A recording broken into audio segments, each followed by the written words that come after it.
Sehingga akhirnya kita keluar solusi, oke, gimana caranya anakmu bisa makan apa saja, tetapi tidak error. Langsung, yes, yes dokter, benar dokter. Ya karena nggak mungkin, kita mau menghindari nggak mungkin terlalu banyak. Jadi sekarang alternatifnya adalah anak bisa makan apa aja, kayak si Sedi tadi ya. Mau makan nabati, kayak, mau makan apa, mau makan es, mau makan apa, enggak apa-apa, asal nggak error. Jadi kita tahu triknya. Nomor satu triknya apa? Leaky gut-nya kamu tambal. Nomor dua, makanannya kamu cerna. Tadi sudah dijelaskan, kalau nyerna makanan pakai apa? Jelas aku nggak pakai asam lambung, karena terlalu kuat. Aku pakainya enzim. Makanya tadi, kalau masih ingat ceritanya si Safik cuma pakai 2 suplemen. Nomor satu, Nutracare enzim. Untuk memotong makanannya ini, biar kalau seandainya masih ada leaky gut di tubuhnya Safik, makanan tadi sudah terpecah, sehingga waktu masuk, dia tidak berbentuk morfin, sehingga nggak mengganggu otaknya dia, anaknya nggak error. Masuk akal ya sampai sekarang ya. Ya, cuma dikasih enzim, iya. Yang kedua, tadi apa yang dipakai Safik? Sinbio. Nah ini loh, ternyata yang membuat jembatan supaya nggak leaky ini adalah kuman baik. Nah, kita pakai Sinbio. Jadi Safik cuma pakai Sinbio sama pakai Nutracare. Sinbionya untuk nambal leaky gut, Nutracare-nya untuk memotong makanan.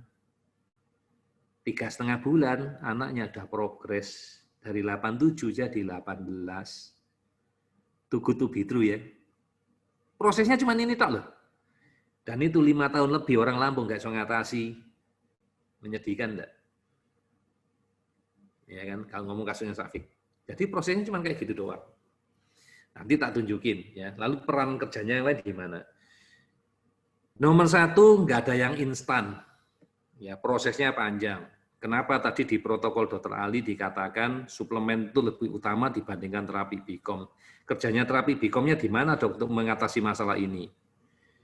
Karena pada waktu lahir, anakmu itu normal-normal saja, semua baik-baik saja, ususnya tidak bocor. Usus bocor ini karena disebabkan salah satunya penggunaan antibiotik.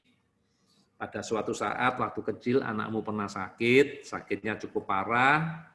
Kemarin kali ada pasien yang ngomong, iya dok, anakku pernah tipes waktu bayi, dok, dikasih antibiotik. Itu dia. Dirawat di rumah sakit, dapat antibiotik, anakmu sembuh, kuman jahatnya mati, kuman tipesnya mati, tetapi kuman baiknya ikut mati. Jadilah lubang, jadilah bolong. Kemudian kamu tidak kontrol ke dokter, terus makanan orang Indonesia itu tidak mengandung kuman, tidak ada yogurt, tidak ada macam-macam. Tidak ada yang nanam kuman lagi, akhirnya bocor sampai sekarang. Gara-gara bocor itu errornya sampai ke otak, jadilah anakmu yang sekarang ini. Kaget, Masya Allah, dokter. Jadi ini cuma perkara. Kadang-kadang bukan cuma antibiotik. Kadang-kadang ini karena pengaruh dari infeksi sama toksin pada saat anakmu dilakukan imunisasi. Iya dok, setelah anakku diimunisasi, anakku langsung memburuk. Ini loh. Karena gara-gara ini terjadi leaky gut. Terus diperberat kondisinya sekarang. Kenapa? Karena anakmu kurang nutrisi, picky eater, alergi, makanya jadi lebih sedikit. Nggak kamu kasih suplemen juga. Mulai asam lambungnya rendah, enzimnya rendah, leaky gut-nya makin parah. Gara-gara leaky gut-nya makin parah, alerginya makin banyak, jumlahnya makin ratusan.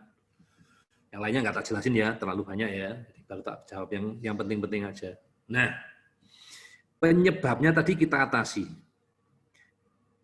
Enzimnya kita kasih enzim dari luar sementara.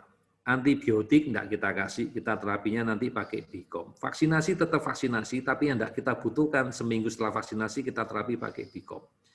Nah, alergi makanannya ini loh, mau kamu apakan?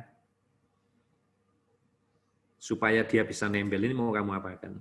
Nah, inilah yang diterapi menggunakan BICOM supaya tubuhnya enggak alergi lagi, supaya ususnya nyambung lagi, dan ini enggak kumat-kumat lagi. Nah, buang alergi dan macam-macamnya tadi, BICOM karena dilakukan seminggu sekali, paling tidak butuh waktu 2 tahun. Nggak ngerti ya ceritanya ya. Jadi untuk buang alerginya ini biar nggak jadi leaky gut lagi. Karena kalau leaky gut ya anakmu error lagi. Oke, ngerti ya? Oke. Sekarang kita jelaskan lagi. Yang mana lagi dok yang dijelaskan? Karena ilmunya sangat menarik. Ya, saya juga senang ilmu ini. Panjangnya usus ini dikatakan di buku 6-7 meter. Kamu tahu nggak kira-kira likinya yang mana? Nggak kelihatan dok, harus pakai mikroskop. Ini benar. Kalau kita motong ini mau masak usus, itu kan kita nggak tahu ya lubangnya seberapa ya. Mikron loh ini, mikron kan nggak kelihatan. Nah, untuk nambah yang 6-7 meter ini, kamu tahu kan kapsulnya Synbio cuma seberapa besarnya? Dikatakan di buku, paling tidak butuh waktu 1 sampai 2 tahun. Jadi penggunaan suplemen itu jangka panjang, 1 sampai 2 tahun untuk nambah. Walaupun dalam waktu pendek sudah pasti kelihatan hasilnya, sudah pasti kelihatan. Tapi butuh waktu lama. Jadi jangan pernah nanti ngomong suplementasinya pendek. Enggak, panjang. 1 sampai 2 tahun untuk khusus ngurusi masalah disbiosis. Dan pada orang yang lebih besar, yang lebih berat, ususnya pasti lebih panjang, lebih lebar-lebar, butuhnya lebih banyak. Oke? Ngerti ya sampai sini ya? Makanya kenapa kita jadikan imprint supaya lebih sakti, supaya lebih powerful.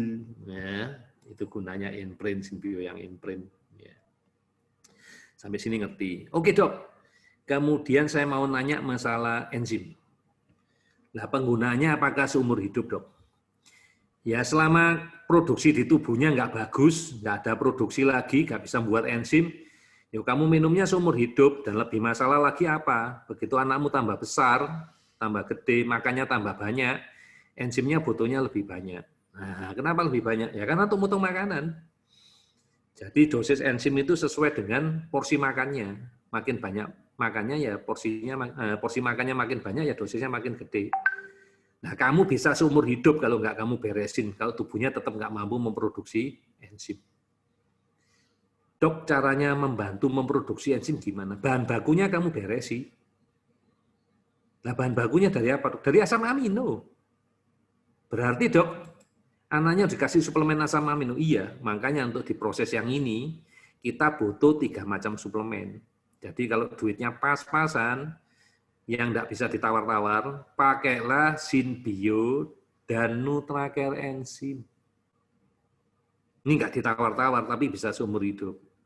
Tapi kalau masih ada duit lebih yang kira-kira masih bisa lagi berjuang supaya pemakaian suplemennya nggak banyak, terutama enzimnya nggak banyak, tambahlah dengan Biostrat. Ini yang khusus ngurusi brain inflamasi akibat alergi makanan.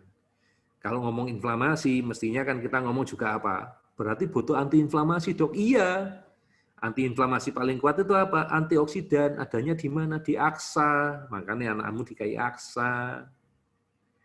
Kemudian antiinflamatori yang kuat apa, dok? Vitamin D3. Makanya anakmu dikasih vitamin D3. Itu kalau mau lengkap. Tapi kalau nggak bisa lengkap, minimal lakukan 2 tadi. Synbio sama Nutracare. Jadi masalahnya wis selesai. Kayak masalahnya si Safik. Sampai sini jelas ya, teman-teman ya. Terus kemarin saya nanya nih, satu ibu ya, ibu dari mana ya kemarin nanya ya, halal nggak Depok kali ya? Produknya halal, ya produknya halal. Ya. Memang enzim di Indonesia yang pabrikan ya, yang pabrikan dulu dikatakan tercemar sama DNA babi. Tapi yang ini produk dari Amerika, kita pakainya herbal, semuanya herbal. Dan ini sudah punya sertifikat halal. Ya, dari mana sertifikat halalnya? Dari IFANCA. Ya, IFANCA itu Islamic Food and Nutrition Council of America. Karena ini produk dari sana. Ya, jadi ini aman. Halal Bapak Ibu. Ya, tidak usah takut. Nah, sekarang saya mau kasih tahu rahasia terapinya. Ya, secret. Ya, rahasianya di sini Bapak Ibu. Jadi kalau Bapak Ibu lihat, kenapa sih Dokter Ali nggak pernah ngomong dosis ya? Kalau yang lainnya saya bisa ngasih dosis ya, tapi ingat dosis itu tergantung dari kondisi anak. Ya, secara umum kalau untuk dosisnya enzim, yang Bapak Ibu harus ingat, ya Bapak Ibu harus ingat. Setiap kali anak makan dan minum apa saja, setiap kali makan dan minum apa saja, kecuali air putih, anak harus dikasih enzim. Ingat, Kerjanya enzim memotong makanan. Kalau sampai anak itu makan atau minum, nggak ada yang motong, potongannya besar, masuk di leaky gut, masuk ke otak, anakmu error, anakmu brain inflamasi. Dan gara-gara tadi brain error tadi yang namanya alergi, itulah yang disebut brain alergi. Brain alerginya menyebabkan dia brain inflamasi. Oke, udah ngerti sampai sini? Ya tak ulangin lagi ya, sekali lagi ya. Jadi, setiap kali Ananda makan dan minum apa saja, minum jus, minum susu apalagi, ya. Kecuali minum air putih, ya, air bening lah ya, harus dikasih enzim. Karena kalau sampai ada yang nggak kepotong, masuk di leaky gut, akan jadi brain inflamasi. Dok makan buah, kasih. Dok makan cemilan, kasih.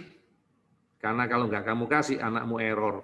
Itu yang suka terjadi di orang-orang yang menghemat pemberian enzim. Ingat, cemilan pun dikasih. Karena kalau kamu kasih di cemilan, itu yang bikin error, yang bikin mundur. Ya ini rahasianya. Oke, rahasia kedua. Ya mudah-mudahan 16.30 selesai. Kayaknya sih molor.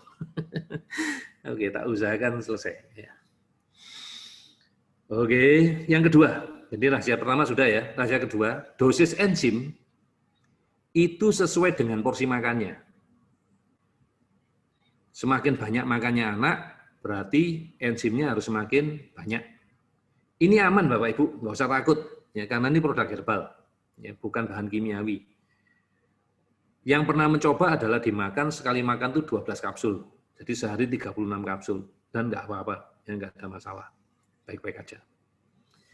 Patokannya boleh nggak dok? Patokannya begini, buat yang baru mulai ya. Kalau seandainya satu porsi nasi Kentucky sama satu sayap, itu kurang lebih sekitar 1 sampai 2 kapsul. Kok gitu dok? Ya karena kondisi anak nggak ada yang beda. Ya. Ada yang sangat sensitif, itu kasih 1 cukup. Ada yang tidak sensitif dikasih 2 baru cukup. Itu kalau porsi makanannya kurang lebih satu nasi putih Kentucky sama 1 ayam. Dan itu ada catatan lagi. Kalau anaknya alerginya alergi nasi sama alergi ayam. Kalau alerginya sayur, lain lagi. Ya, makanya ini kita kasih yang multiple, ya, yang semua enzim bisa bekerja. Ya. Jadi ini produk yang multiple. Taunya, kalau dosisnya pas gimana dokter? Kalau anaknya pup, BAB, misalnya di Pampers atau di kamar mandi masih bisa kita lihat, di BAB di pupnya nggak ada sisa makanan. Jadi jagungnya nggak kelihatan, nasinya nggak kelihatan, jadi semua tercerna dengan baik dan bentuk BAB-nya banana chip seperti pisang, bagus, nggak keras, nggak seperti kotoran kambing. Oke, jadi sekali lagi saya ingatkan, kalau dosisnya benar, BAB anaknya itu bagus, bentuknya banana chip. Yang paling penting adalah tidak ada sisa makanan. Oke. Yang kedua, yang paling sering kelihatan apa? Ini yang paling enak, lihatnya gampang. Yaitu perubahan perilaku 180 derajat. Langsung diem kalau dosisnya pas. Jadi saran saya, ini dikasihnya sesaat sebelum makan. Jadi persis mau makan itu baru dikasih. Sehingga nanti kalau dia makan langsung bekerja. Jangan dikasihnya sudah makan, telat. Jangan dikasihnya 2 jam, 1 jam sebelum makan. Kalau anaknya nggak makan, kamu yang stres. Ya kan? Jadi dikasihnya sesaat sebelum makan. Oke. Perkirakan dosisnya. Kalau dosisnya pas, perilakunya 180 derajat beda. Yang sekarang kan kamu udah lihat anakmu kayak apa kalau habis makan. Waduh dok, meriah dok, gak pernah duduk dok, lari-lari, lompat-lompat. Ya. Alarmnya bunyi, ya, ngomong di mana-mana. Nah nanti kalau dosisnya benar, anak itu tetap duduk di kursi, nggak kemana-mana. Alarmnya juga nggak bunyi, ya, jadi nggak ngomong kemana-mana. Kamu ajak ngomong tiba-tiba bisa ngeliatin kamu. Ya. Itu yang terjadi kalau dosisnya benar. Oke, menarik ya. Dok, kalau seandainya dok, setelah makan ternyata anaknya masih kelihatan error dok, langsung setelah makan itu kamu kasih lagi, tambahin enzim lagi. Tunggu 5-10 menit, langsung diem. Ya hebat ini ya, kerjanya cepat banget ya, karena dia mencegah penyerapan ya, dibantu dipotong sama dia. Ya, jangan masuk ke likikat. Bagus banget. Ya. Bisa banyak, bisa. Nanti kalau sahabat baca ya di Telegram di mana, anak 5 tahun pun ada yang minum 7 kapsul. Ya, kan pencernaan anak masing-masing beda. Makanya saya selalu minta tolong ke orang tua itu untuk membuat laporan, untuk melakukan tes ASIRA, biar saya bisa memperkirakan dosisnya. Jadi ini patokan dosisnya ini bukan berdasarkan umur, bukan berdasarkan berat badan, bukan. Ya, ini patokannya berdasarkan dia makan. Dok, tiap hari emsin makan besar 2, itu salah. Kalau ngukur kayak gitu itu salah. Nggak tentu, enzim itu nggak tentu. Kalau pagi nggak makan ya nggak dikasih. Kalau pagi makannya terlalu sedikit ya 1 aja cukup. Kalau siang makannya banyak sampai yang tambah-tambah mungkin 6. Jadi dosis enzim itu enggak seperti yang ada di laporan itu, Bapak Ibu. Dan besok belum tentu sama, Bapak Ibu. Hari ini mungkin makan pecel, Bapak Ibu. Makan pecel karena dia alergi sayur, butuhnya lebih banyak, Bapak Ibu. Butuh 4. Tapi porsi yang sama dia besok makan nasi goreng, mungkin butuhnya cuma 2, Bapak Ibu. Jadi ingat loh, Bapak Ibu, dosis enzim itu fleksibel. Ini bukan obat, bukan 3x2, bukan 2x1, bukan. Tapi sesuai dengan kebutuhan anak. Makanya dosisnya ini paling sulit. Nggak bisa dijabarkan terbuka. Bisanya dijelaskan seperti ini. Oke ya, tolong diingat ya yang ini ya. Ya, jadi setiap makan apa aja udah dikasih, ya. Apalagi dosisnya harus sesuai dengan sampai perubahan perilaku, sampai tidak ada sisa makanan.